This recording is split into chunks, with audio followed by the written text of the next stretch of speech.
I rise to adjourn in the memory of Catherine Bauer. Catherine was born on March 20th, 1921 in Vienna, Austria. She was raised surrounded by the love of her parents and her grandmother. Her father owned a hardware store, and her dog was her most beloved companion. She was an excellent student, took dance classes, and played tennis in her free time. It was on the tennis court that she would meet her childhood sweetheart, Herbert. It was a charmed life until 1939.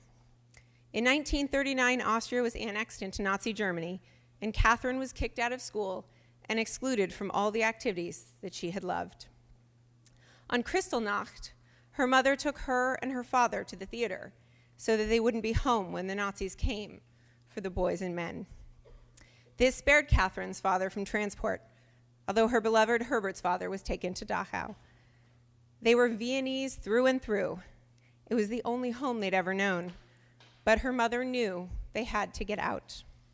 In late 1939, Catherine's parents sent her to England to work as a live-in so that she would be saved from the fate that was to await so many others, so that she would escape Jewish extinction.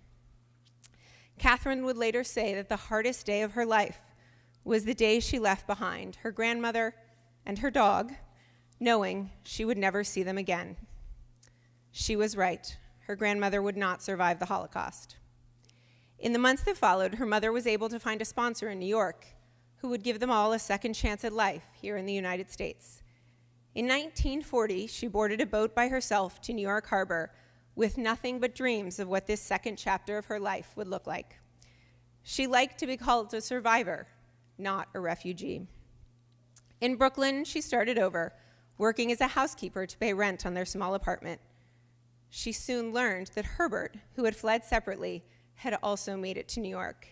She found him and proposed marriage, saying that if they found each other, it must be meant to be. In 1942, they were married, and in 1944, they had their first child, Robert Bauer, who would later be joined by his sister, Susan. Herbert, who started out working in the factory of the man who had sponsored his family, worked his way up to regional salesman, and in 1953, they moved to Dallas, where Catherine would spend the rest of her life. She never forgot that this country gave her a second chance at life. One of her favorite phrases was, "Excuse me, America." She wanted America to know she was here. She loved Sinatra, The Young and the Restless, and Vegas. She was really good at investing, shopping, and bridge. She was also a consummate volunteer, working to give back to this country and her community. She was president of the National Council of Jewish Women, president of the Girl Scouts of Northeast Texas, and sat on the boards of the United Way, the Dallas Holocaust Museum, the Texas State Mental Health Association, and Temple Emmanuel in Dallas.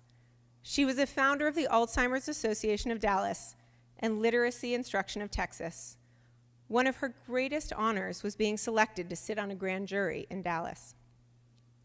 She's survived by 6 grandchildren and 14 great-grandchildren. She loved to cavil about the accomplishments of her children and grandchildren, many of whom have followed her in giving back to this country that gave this family a chance to survive and to thrive. Catherine was never able to finish high school because she was expelled by the Nazis, but her son earned a PhD in physics from Stanford and became one of Silicon Valley's founders. And in November, she got to celebrate her granddaughter becoming a California State Assembly member.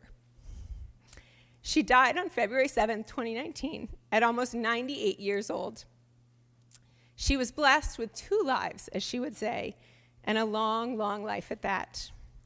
I rise to adjourn in my grandmother's memory, but I also rise to adjourn in the memory of the 6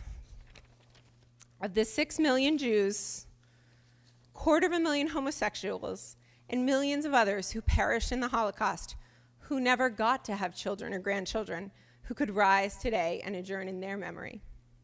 My family were the fortunate ones that got that second chance at life.